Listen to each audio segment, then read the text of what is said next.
আসসালামু আলাইকুম সুপ্রিয় শিক্ষার্থীবৃন্দ, আজকের অনলাইন রসায়ন ক্লাসে তোমাদেরকে স্বাগত জানাচ্ছি। আমি মোহাম্মদ শেরশাদ তরফদার, সহকারী অধ্যাপক রসায়ন, ঘাটাল ক্যান্টনমেন্ট পাবলিক স্কুল ও কলেজ। শিক্ষার্থী বন্ধুরা, তোমরা কেমন আছো? আশা করি তোমরা সকলেই ভালো আছো ও সুস্থ আছো। আজকে আমরা পরিবেশ রসায়ন থেকে আদর্শ গ্যাস সমীকরণ নিয়ে আলোচনা করব। শিক্ষার্থীবৃন্দ, আমি এই পরিবেশ রসায়ন অধ্যায়ের উপরে আমার প্রথম 3টি ক্লাসে বয়েলের সূত্র, চার্লসের সূত্র ও অ্যাভোগাড্রো সূত্র নিয়ে আলোচনা করেছিলাম। এই 3টি সূত্রকে সমন্বিত করে গ্যাসের উপর চাপ, তাপমাত্রা ও মৌল সংখ্যা পরিবর্তনের সাথে আয়তন পরিবর্তনের যে সম্পর্কটি, সেটি কিন্তু আদর্শ গ্যাস সমীকরণ। তাহলে এই সমীকরণটি প্রতিষ্ঠার শুরুতে আবার আমরা একটু জেনে নেই বয়েল, চার্লস ও অ্যাভোগাড্রো সূত্রগুলো কী ছিল। তাহলে প্রথমে আমরা দেখি বয়েলের সূত্রটি। এই সূত্র অনুসারে বলা হয়েছিল যে স্থির তাপমাত্রায় নির্দিষ্ট ভরের গ্যাসের আয়তন ওই গ্যাসের উপর প্রযুক্ত চাপের ব্যস্তানুপাতিক। চার্লসের সূত্রে বলা হয়েছে স্থির চাপে নির্দিষ্ট ভরের কোনো গ্যাসের আয়তন তার পরম তাপমাত্রার সমানুপাতিক। আর অ্যাভোগাড্রো সূত্রটি ছিল এরকম: একই তাপমাত্রা এবং চাপে সমান আয়তনের সকল গ্যাসে সমান সংখ্যক অণু থাকবে, অর্থাৎ একই তাপমাত্রা এবং চাপে গ্যাসের আয়তন হচ্ছে তার মোল সংখ্যার সমানুপাতিক। তাহলে আমরা ধরি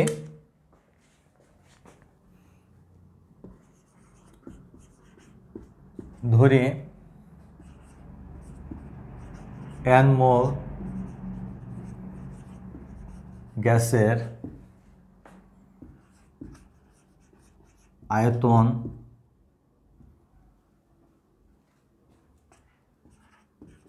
চাপ ও পরম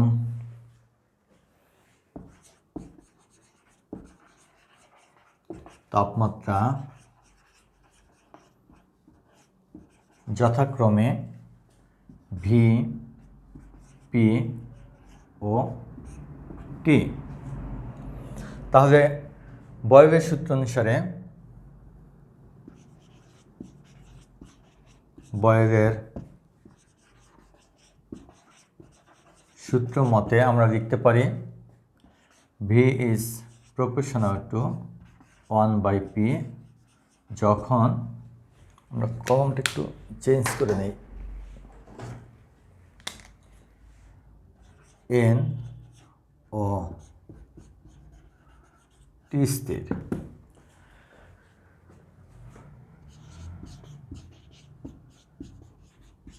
চার্লসের সূত্র মতে ভি ইজ প্রপোর্শনাল টু টি, যখন এন ও টি স্থির। এবং অ্যাভোগাড্রো সূত্র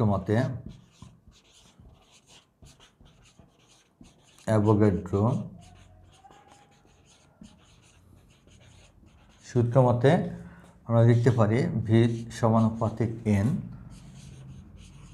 যখন টি ও পি স্থির। তাহলে এই জিনিসগুলো তোমাদের অলরেডি পড়ানো হয়েছে। এখন বীজগণিতের পরিবর্তন রাশির সূত্র মতে পরিবর্তনশীল রাশির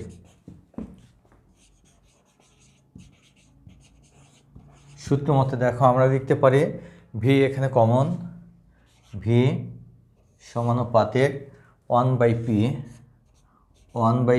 ইন্টু টি ইন্টু হচ্ছে এন, যখন সবগুলো রাশি পরিবর্তনশীল, যখন এন, টি ও পি সবগুলো রাশি পরিবর্তনশীল।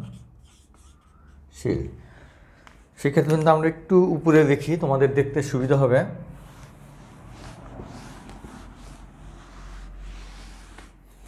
তাহলে এখানে দেখো যে আমরা সমানুপাতিক চিহ্নটা তুলে দিব। সুতরাং ভি সমান হচ্ছে কে ইন্টু এনটি ডিভাইড বাই হচ্ছে পি।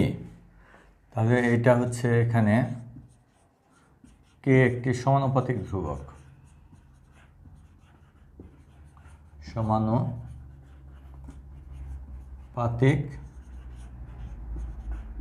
ধ্রুবক implies that PV সমান হচ্ছে এন কেটি। তাহলে এখানে লক্ষ্য করো যে বিভিন্ন গ্যাসের এক মোলের জন্য পরীক্ষা করে দেখা গিয়েছে যে এই কে এর মান একটি ধ্রুবক সংখ্যা হয়, তখন ধ্রুবক হিসেবে কে এর পরিবর্তে আর লেখা হয়, আর এই আরকে বলা হয় মোলার গ্যাস ধ্রুবক বা সার্বজনীন গ্যাস ধ্রুবক। তাহলে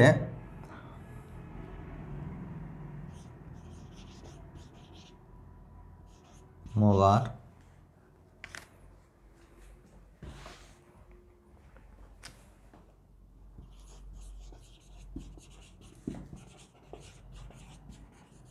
গ্যাসের ক্ষেত্রে ধ্রুবক কে এর পরিবর্তে আর লেখা হয়। তাহলে অতএব পিভি সমান হচ্ছে এন আরটি। আরকে সার্বজনীন গ্যাস ধ্রুবক বলা হয়। তাহলে এখানে লক্ষ্য করো যে এই আরকে সার্বজনীন গ্যাস ধ্রুবক বলার কারণ হচ্ছে যে নির্দিষ্ট তাপমাত্রা ও চাপে এক মোল গ্যাসের মোলার আয়তন সমান হওয়ার কারণে এই আর এর মান সব গ্যাসের জন্য ধ্রুবক হয়, এজন্য এটিকে সার্বজনীন গ্যাস ধ্রুবক বলা হয়ে থাকে। তাই শিক্ষার্থীবৃন্দ, এ পর্যায়ে আমরা এই সার্বজনীন গ্যাস ধ্রুবক আর এর তাৎপর্য নিয়ে আলোচনা করব।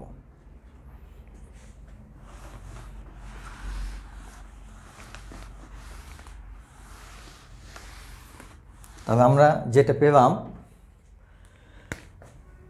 পেলাম পিভি সমান হচ্ছে এন আরটি।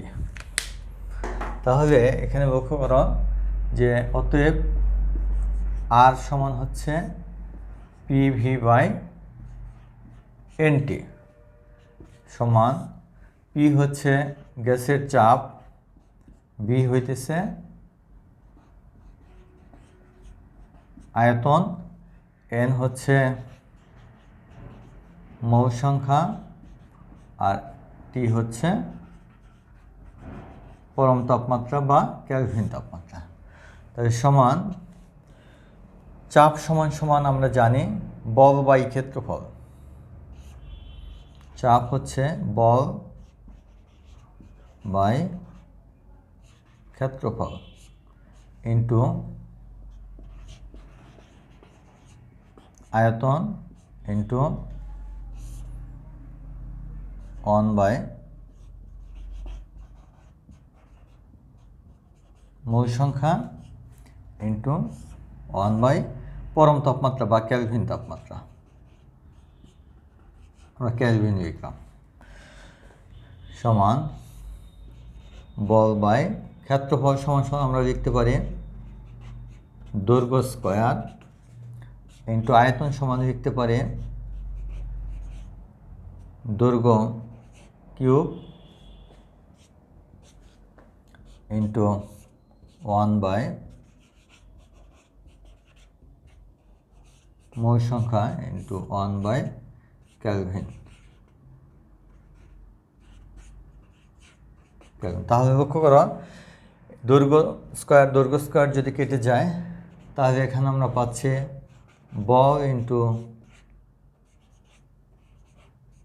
দৈর্ঘ্য ইন্টু পার মোল ইন্টু পার কেলভিন।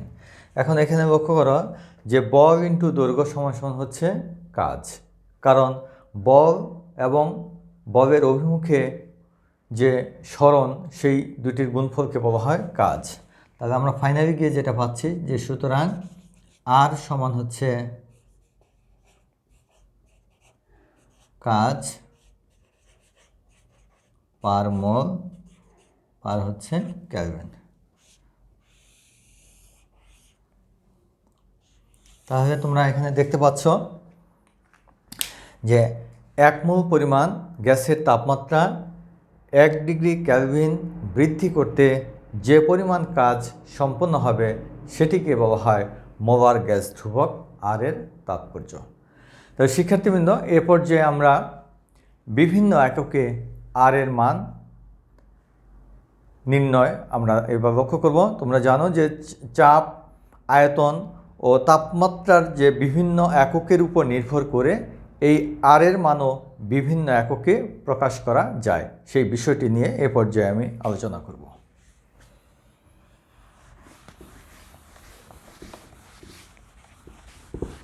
প্রথমেই আমরা লিটার বায়ুমণ্ডল চাপ এককে আর এর মান নির্ণয় করব।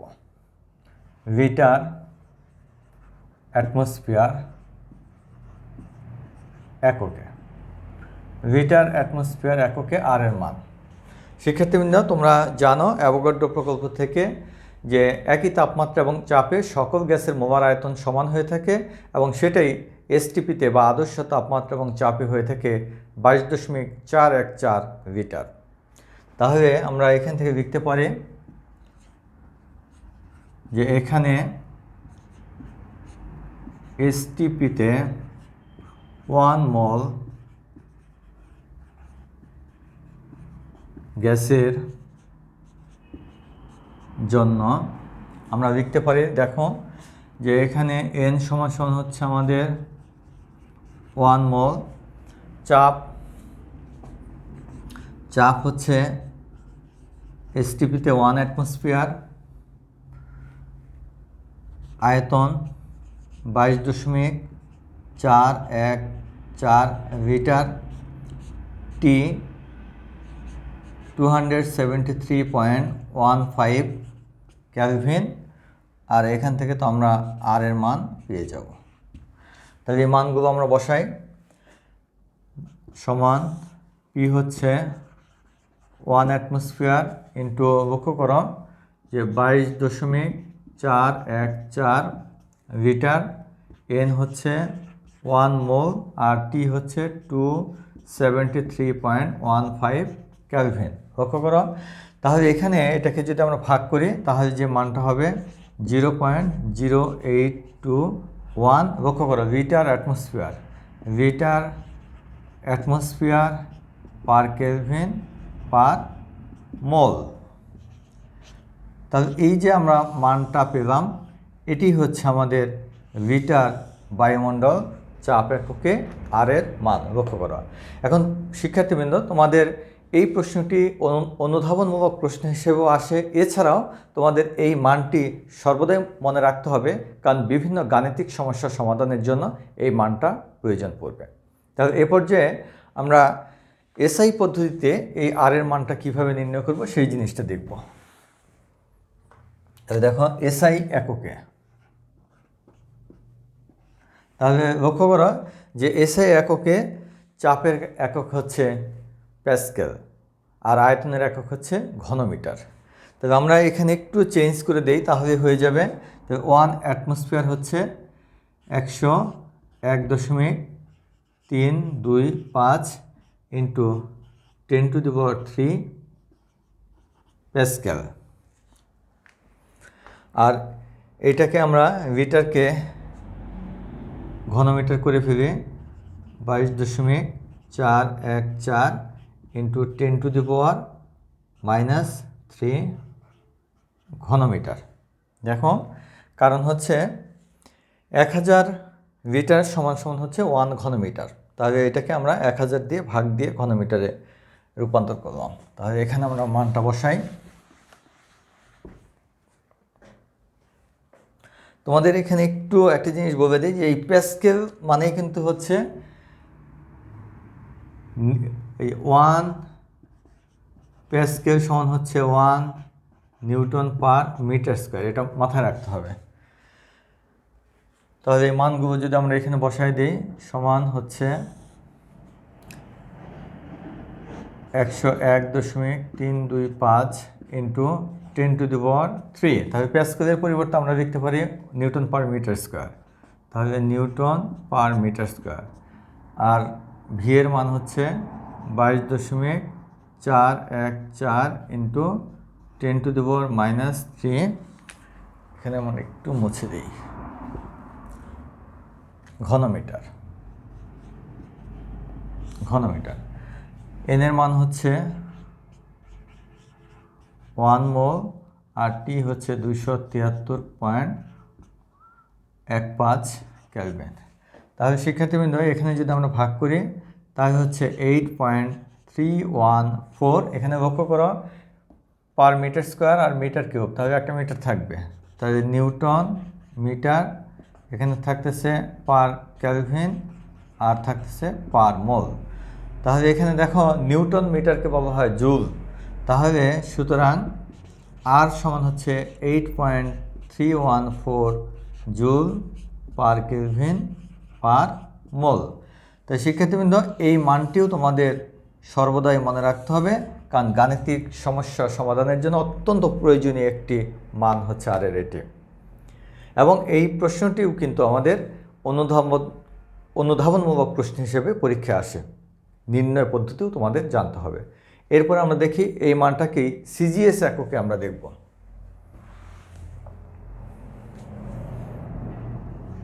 সিজিএস, সেন্টিমিটার গ্রাম সেকেন্ড সিস্টেম। তাহলে আমরা এখানে একটু চেঞ্জ করে দিলেই হয়ে যায় সিজিএস পদ্ধতিতে।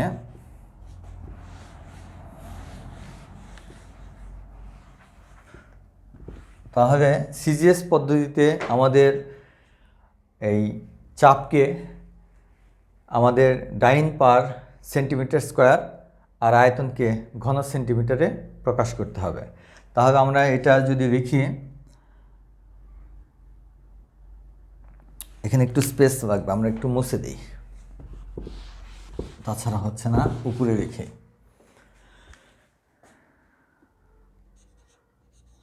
গ্যাসের জন্য আমাদের পি হচ্ছে 1 অ্যাটমসফিয়ার। 1 অ্যাটমসফিয়ার হচ্ছে 76 সেন্টিমিটার পারদ। সমান সমান হচ্ছে, লক্ষ্য করো যে তোমরা নিশ্চয়ই জানো যে পি সমান সমান হচ্ছে এইচ রো জি। তাহলে এখানে আমাদের উচ্চতা হচ্ছে 76 সেন্টিমিটার। 76, পারদের ঘনত্ব হচ্ছে 13.6 গ্রাম পার কিউবিক সেন্টিমিটার। আর অভিকর্ষজনিত ত্বরণ হচ্ছে 981, আর এখানে হচ্ছে ডাইন পার সেন্টিমিটার স্কোয়ার এটা। আর আমাদের লাগতেছে আয়তন ভি সমান সমান হচ্ছে 22.414 লিটার। এটাকে যদি আমরা ঘন সেন্টিমিটার করি 1000 দিয়ে মাল্টিপ্লাই করতে হবে। তাহলে 22.414 ঘন সেন্টিমিটার। তারপরে আমাদের লাগছে এন এর মান হচ্ছে 1 মোল এবং টি হচ্ছে 273.15 কেলভিন। তাহলে এই মানগুলো আমরা বসিয়ে দেবো এবার। তাহলে আর সমান হচ্ছে পি এর মান পাচ্ছে 76, 13.6 ইন্টু 981 ডাইন আর সেন্টিমিটার স্কোয়ার। আয়তন হচ্ছে আমাদের এটা 414 এটা, আর এন হচ্ছে 1 মোল আর টি হচ্ছে 273.15 কেলভিন। তাহলে এখানে যদি এটাকে ভাগ করা হয় তাহলে আমাদের হইতেছে 8.314। এখানে থাকতেছে ডাইন সেন্টিমিটার। দেখতে পাচ্ছ, এটা কেটে গিয়ে একটা সেন্টিমিটার থাকবে, তারপর থাকবে পার কেলভিন পার মোল। সুতরাং আর সমান হচ্ছে, সরি এখানে একটু বাদ পড়েছে, ভাগ করলে এখানে আসবে 10⁷ ডাইন সেন্টিমিটার। তাহলে 8.314 ইন্টু 10⁷ ডাইন সেন্টিমিটার সমান হচ্ছে arc per kelvin per mole. তাহলে এই যে আমরা মানটি পেলাম, এই মানটি হচ্ছে আমাদের সিজিএস পদ্ধতিতে মোলার গ্যাস ধ্রুবক আর এর মান 8.314 into 10⁷ erg per kelvin per mole. তাহলে শিক্ষার্থীবৃন্দ, এ পর্যায়ে আমরা দেখব বোল্টজম্যান ধ্রুবক।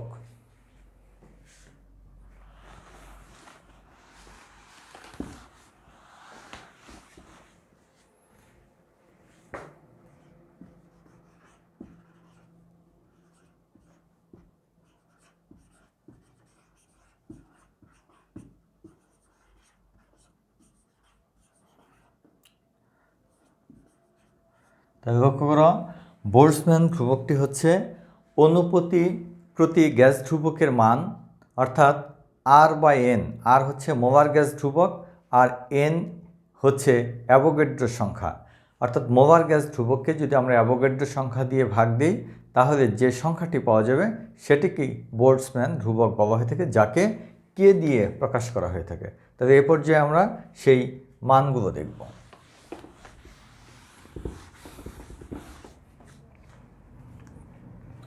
প্রথমে আমরা দেখব, আমরা 1 নম্বরে যেটা দেখেছিলাম আজকে, লিটার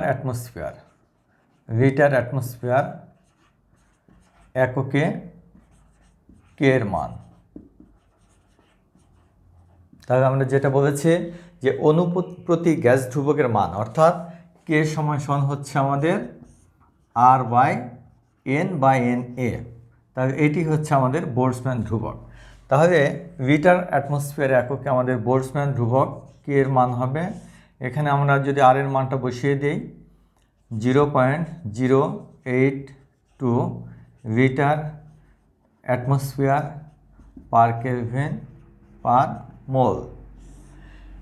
আর অ্যাভোগাড্রোর সংখ্যা হচ্ছে 6.023 ইন্টু 10⁻23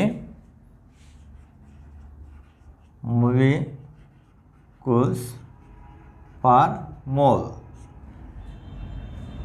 তাহলে এখানে আমরা ভাগ করে পাবো 1.316 আর হচ্ছে 10⁻⁻25 পার মোল কেটে গেল। তাহলে এখানে থাকতেছে litre atmosphere per kelvin per molecule. তাহলে এটা হচ্ছে আমাদের লিটার অ্যাটমসফিয়ার এককে আর এর মান। এখন দেখব এসআই এককে আর এর মান। 2 নম্বর, এসআই এককে বোল্টজম্যান ধ্রুবকের মান। তাহলে এখানে আমি সরাসরি বসাই দিচ্ছি। দেখো, এসআই পদ্ধতিতে হচ্ছে 8.314 joule per kelvin per mole. আর এখানে আমাদের 6.023 ইন্টু 10⁻23 মলিকুলস পার মোল। এখানে আমরা মানটা বসিয়ে দিতে পারি। তাহলে এখানে আমাদের ভাগ করলে আমাদের মান আসবে 1.38 ইন্টু 10⁻, আমাদের আসতেছে -23 আর এখানে হচ্ছে joule per kelvin per molecule. এরপরে দেখো 3 নম্বর হচ্ছে, উপরে দেখি আমরা,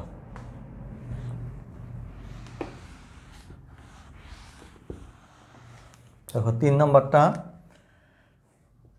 3 সিজিএস এককে আমরা দেখব কে এর মান। কে সমান হচ্ছে 8.314 আর্ক পার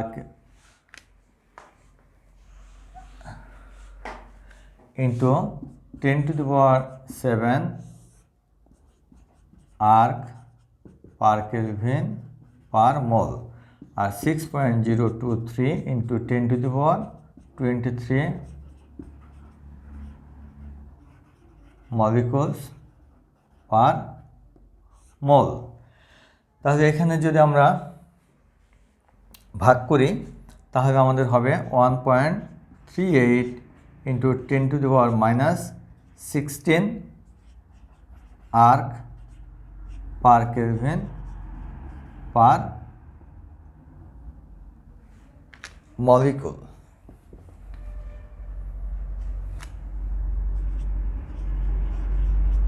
পার মলিকুল। তাহলে এটাই হচ্ছে আমাদের সিজিএস পদ্ধতিতে বোল্টজম্যান ধ্রুবক কে এর মান। তাহলে আমাদের এ পর্যায়ে আমরা দেখব আদর্শ গ্যাস সমীকরণের ব্যবহার দেখব। এই আদর্শ গ্যাস সমীকরণ ব্যবহার করে আমরা গ্যাসের আণবিক ভর এমনকি গ্যাসের ঘনত্ব নির্ণয় করতে পারি, সেটা আমরা দেখব।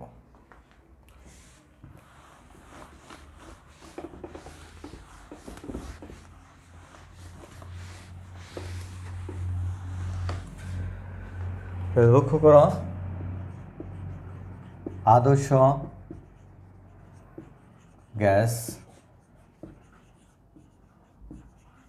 সমীকরণের ব্যবহার। প্রথমেই হচ্ছে 1 নম্বর, দেখো আমরা যেটা জানি আদর্শ গ্যাস সমীকরণ, আমরা জানি হচ্ছে পিভি সমান হচ্ছে nRT। যদি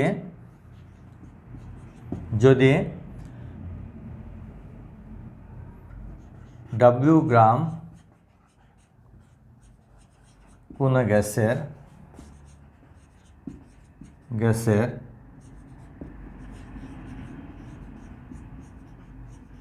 আণবিক ভর m ধরা হয়, তাহলে আমাদের মোল সংখ্যা n হবে W/m। তাহলে এই সমীকরণের মধ্যে যদি আমরা বসাই, অতএব পিভি সমান হচ্ছে W/m/RT। তাই শিক্ষার্থীবৃন্দ, এই যে সমীকরণটি দেখতে পাচ্ছ, যে এই সমীকরণটিও কিন্তু অত্যন্ত প্রয়োজনীয় একটি সমীকরণ। এটিও আমাদের বিভিন্ন গাণিতিক সমস্যা সমাধান করতে আমাদের এটা প্রয়োজন পড়বে। এখন এই সমীকরণটি ব্যবহার করে আমরা অতএব m সমান হচ্ছে W/RT ডিভাইড বাই হচ্ছে পিভি। তাহলে এই সমীকরণটি ব্যবহার করে আমরা কোনো গ্যাসের আণবিক ভর নির্ণয় করতে তখনই পারবো যদি গ্যাসের উপর প্রযুক্ত চাপ, আয়তন, গ্যাসের পরিমাণ এবং পরম তাপমাত্রা যদি জানা থাকে, তাহলে এই সমীকরণটি ব্যবহার করে খুব সহজেই আমরা গ্যাসটির আণবিক ভর নির্ণয় করতে পারবো।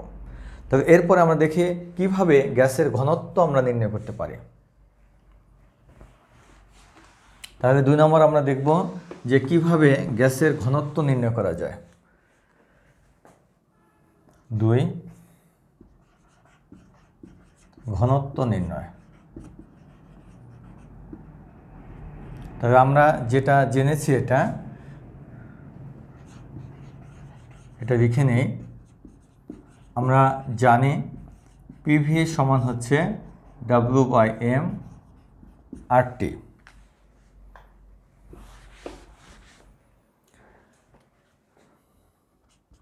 সমান PVM সমান হচ্ছে W/RT। এখানে দেখো, তাহলে আমরা একটু চেঞ্জ করি, সাইড চেঞ্জ করি। W/V সমান হচ্ছে